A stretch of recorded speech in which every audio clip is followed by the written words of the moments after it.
Friends, நான் Anandhi frame. எல்லாரும் எப்படி இருக்கீங்க? இன்னைக்கு ரெசிபி பார்த்தீங்கன்னா ரொம்ப ஈஸியாக சுலபமாக ஒரு பிரியாணி பண்ணலாம். இது பார்த்தீங்கன்னா நம்ம லெஃப்ட் ஓவர் நம்மளோட கிரேவி இருக்கும்ல, அதில் தான் நம்ம ஒரு பிரியாணி பண்ண போகிறோம். ரொம்ப ஈஸியாக இருக்கும், டேஸ்டியாகவும் இருக்கும். சீக்கிரமாக குயிக் அண்ட் ஈஸி ரெசிபி இது. எப்படி பண்ணுறதுன்னு பார்க்கலாம் வாங்க. மீதமான சிக்கன் கிரேவியில் நம்ம ஒரு சூப்பரான பிரியாணி பண்ணலாம். இப்போ அந்த ரெசிபி தான் பார்க்க போகிறோம். அதுக்கு தேவையான பொருட்கள் பாருங்கள் இவ்வளோ தான் இருக்குது கிரேவி.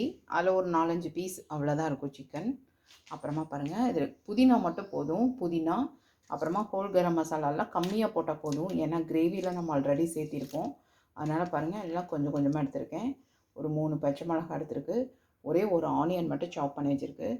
இது பாசுமதி ரைஸு. இதில் பார்த்தீங்கன்னா 2 கப் எடுத்திருக்கேன். அது ஊற வச்சுருக்குது. எப்படி பண்ணுறதுன்னு பார்க்கலாம் வாங்க. இதுக்கு தேவையான அளவு ஆயில் போட்டுக்கலாம். நான் வந்து ஒரு 2 டீஸ்பூன் அளவுக்கு ஆயில் போட்டுக்கலாம். அதுக்கப்புறமா பார்த்திங்கன்னா நெய் ஒரு 2 டீஸ்பூன் அளவுக்கு போட்டுக்கலாம். இப்போ இந்த ஹோல் கரம் மசாலாலாம் சேர்த்திடலாம். அதில்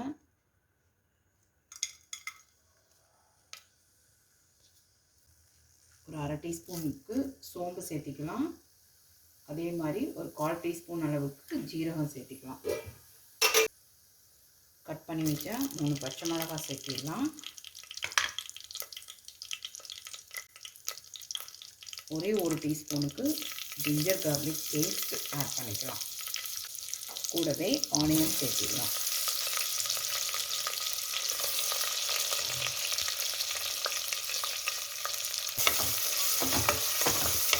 இது நல்லா வதக்கி எடுத்துக்கலாம் நம்ம.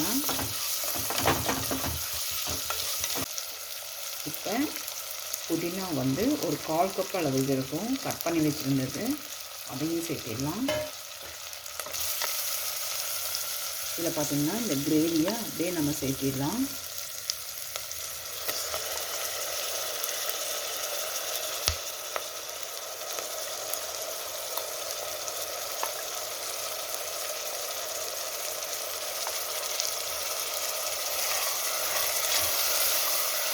கப்புக்கு 2 கப் தண்ணி நான் மெஷர் பண்ணி எடுத்திருக்கேன். 4 கப்புக்கு 3 கப் தண்ணி எடுத்திருக்கேன். 1 கப் வந்து இந்த கிரேவி இருக்குது. இது எல்லாத்தையும் நம்ம போட்டுடலாம். ரொம்ப சுலபமாக செஞ்சிடலாம் இந்த மீதமான கிரேவியில்.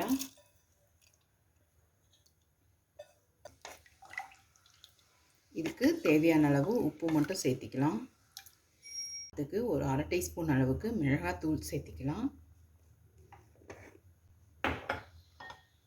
இதை கொஞ்சம் நல்லா கலந்து விட்டுட்டு மூடி போட்டு ஒரு 2 விசில் தான் நம்ம சூப்பரான பிரியாணி ரெடி ஆகிடும். யம்மியான சிக்கன் பிரியாணி ரெடி ஆகிடுச்சு. இந்த ரெசிபி பிடிச்சிருந்ததுன்னா லைக் பண்ணுங்கள், ஷேர் பண்ணுங்கள், சப்ஸ்கிரைப் பண்ணுங்கள் நம்ம சேனலை. தேங்க்ஸ் ஃபார் வாட்சிங்.